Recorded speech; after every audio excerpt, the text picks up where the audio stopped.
Ready, take. What's up, Saints? I'm Hyatt. And I'm Mike. And this is SFHS Today.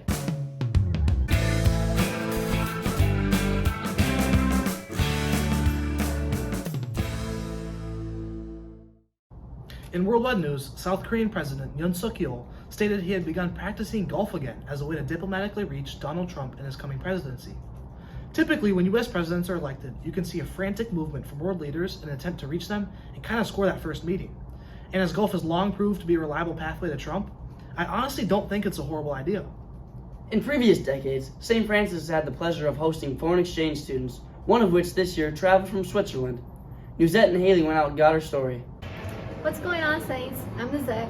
And I'm Haley. And today we're going to go talk to one of our foreign exchange students. What's the biggest difference between your home school and the St. Francis school? This school here is way bigger than mine, and here you have like 6 classes every day, and in Switzerland you have like 1 class you have your whole school life.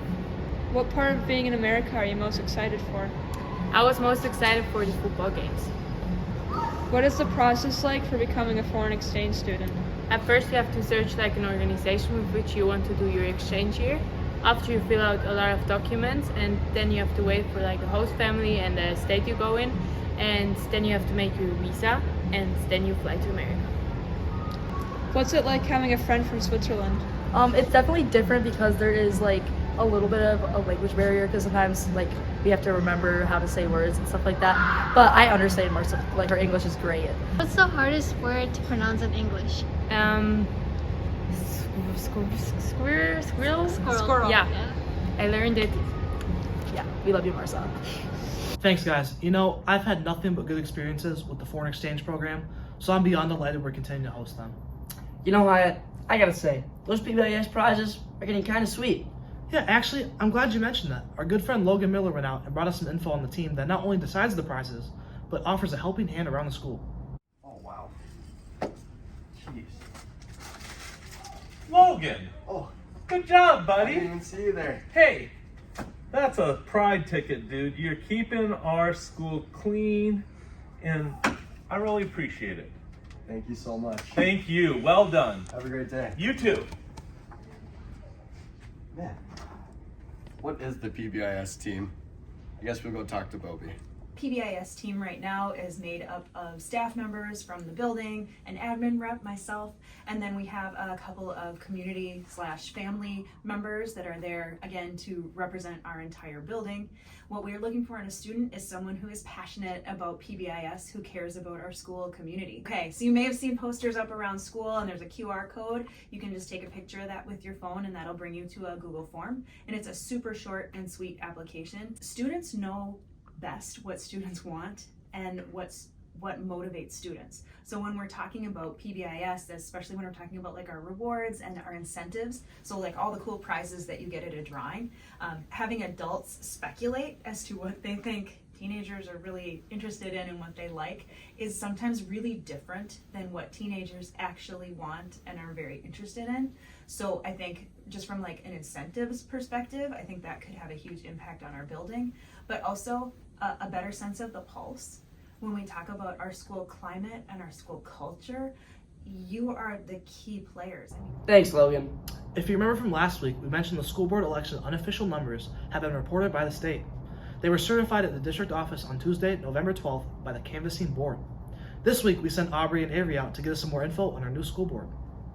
I'm Aubrey. And I'm Avery. Come with us to the district office to speak with the winners of the school board election. What are you wanting to do? Well, I've been on for 8 years. I just want to be a voice for the students, the parents, try and get things that they want into the school. When everything was being voted out, and like, how did that go for you? As far as watching the results? Yeah. Well, the first 2 times I got voted in, the results started coming in about 9:30 p.m. and we're done at about 11 p.m. This time the first results didn't show up until 11 p.m. Oh my. And that was just one precinct. And I fell asleep at 2 in the morning, and that was the only one that had been reported at that time. And then at 3:30, my wife comes down because I fell asleep. And she said, "Did you see the results?" And I was like, No, I was sleeping. Why did you decide to join the school board? I have 4 kids, 3 currently in the school, 1 that graduated last year. So I just wanted to be a voice for them as well. I've also come from a family that is very involved. My father was on the school board when I was in high school, and he was on for 32 years. And that's all we have for you today, Saints. Now back to Maine. Thanks, guys. Hi, do you remember the 5th grade field trip to Cheapskate? The one where I almost broke my tailbone? Yeah, it was miserable. I really wish I took the time to learn how to skate, but I never got around to it. Well, Hyatt, it's never too late. In fact, Ronald Doran learned how to skate and taught it at the age of 50. He actually now gives lessons at Cheapskate. Alyssa and Monica went out and got you the full story. Have you ever wanted to know how to skate? We went into Cheapskate with a professional trainer to teach you how to skate. But what we found was Ronald Doran, who taught us a lesson on never being too old to try something new. I've been skating since roughly 1976. I started out like most people, just mesmerized by the bright lights and the cool music. And I was really no good at it, but something about it just kept drawing me back, and I kept trying and trying. I think I got introduced to a competition in 1979 or 1980, and I only did it for a couple of years, and I kind of burnt out on it. Doran has been teaching lessons for 10 to 15 years after taking lessons himself. He became a competition skater in his 50s and won 4 national medals. Which is a little old, but it's not unheard of. But when I turned 50, my wife gave me a certificate giving me permission to take lessons again, and she's ever since regretted it. So I found a young lady in her 30s who used to compete, and I said, "Would you help a crazy old man learn to jump and spin?" And she said yes. And I spent my next 8 years working my way up to 4 national medals in figure eights, and also jumping and spinning like the ice skaters do. Except my disclaimer is was in my 50s, I was not doing doubles and triples. That's for you teenagers, not me. You know, maybe I'll swing by one of these days so I don't embarrass myself the next time I go skating. Hi, do you remember what you wore on that field trip? That's all we have for you this week. Now over to sports. What's poppin', Saints? I'm Will. And I'm Jacob. And this is sports.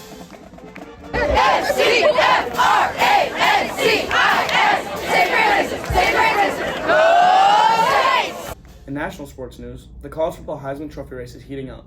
In first place is Boise State running back Ashton Jeanty, who is having a phenomenal campaign with 1,893 rushing yards and 26 touchdowns in just 10 games. Jeanty has led his team to be ranked top 15 for the first time in 5 years.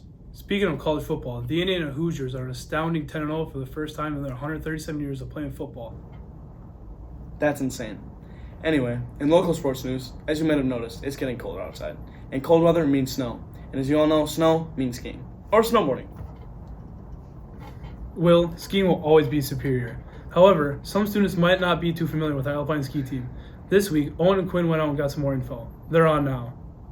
Thanks, gentlemen. As you can see, the focus this week is Alpine skiing. So me and Quinn went out to talk to head coach Dave Cox and others for some background on Alpine skiing. When did you start coaching Alpine skiing to the school and why? It's 2017 when we got the program started. And the reason why I got the program started was because all 3 of my kids were ski racers. I grew up a ski racer and have an absolute passion for ski racing.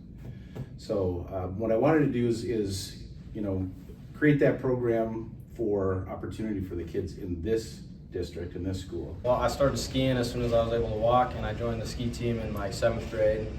My brother and sister did it, and my dad started the team. There were a couple challenges.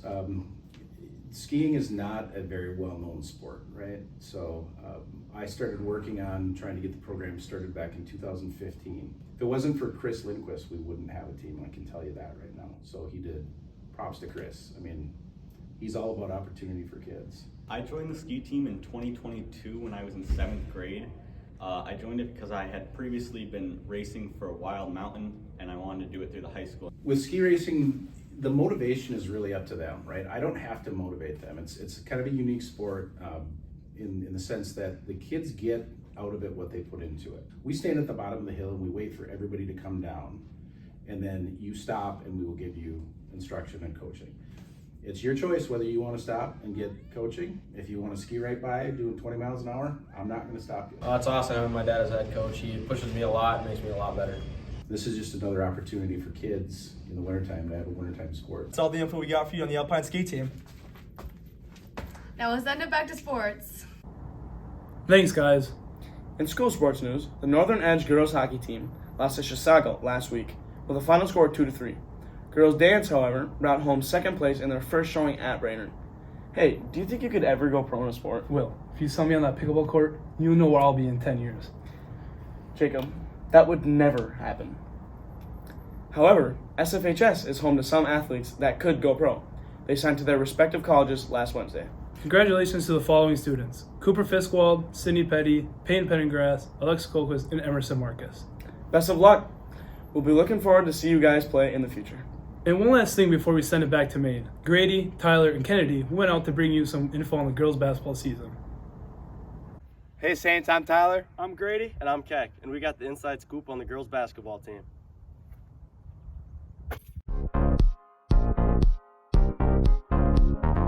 How does it feel being the only senior on the team? It's kind of sad that I don't have my girls with me, but I love basketball and it's been a huge part of my life, so I'm excited for the season. What are your responsibilities with being a captain? Just pushing everyone to hustle and try their best, make sure they're doing the things correctly. What are you doing as a coach to prepare the team for the upcoming season? Well, we just started practice this week, so getting them in shape is our main goal. What have you done in the off season to prepare yourself for this upcoming season? We had summer camp Monday through Thursday in June and July, and then these past few weeks we've done captain's practice to kind of get in the groove before season starts. I went to the summer camps, I played AU. With basketball being a long season, how do you keep the team focused and motivated? We try to break things up. We do try to do some team building activities like go bowling. I'm excited to obviously get in conference play and go into sections. We have a pretty young team, so we have a lot of potential going forward. That's all we got for you this week, Saints. Now passing it back to Maine. Thanks, guys. And on this week's trivia, I'm going to stray away from movies and more towards geography. So this week I ask you, what state is in between Colorado and Nevada? Is it A, Kentucky, B, Utah, C, Idaho, or D, Ohio?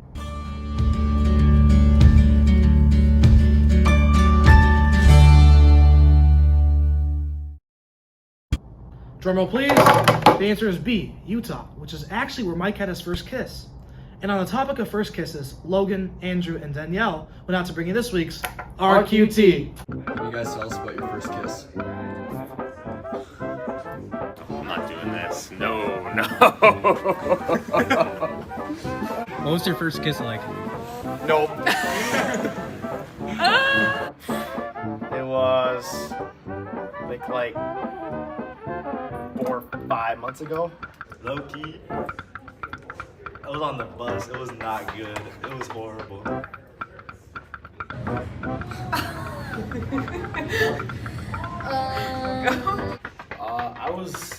I'm not gonna say it was, I was definitely nervous. I was sweating. I don't know. It was very awkward. I don't know. It was just not good. It was interesting, to say the least. Hey, my first kiss was 7th grade. It was after school. It was like during recess. It was fun. It was fun. It was fun. It was nothing special. It was quick. It was like tap. Thanks, guys. That's all the news we have for you this week. Stay safe, Saints.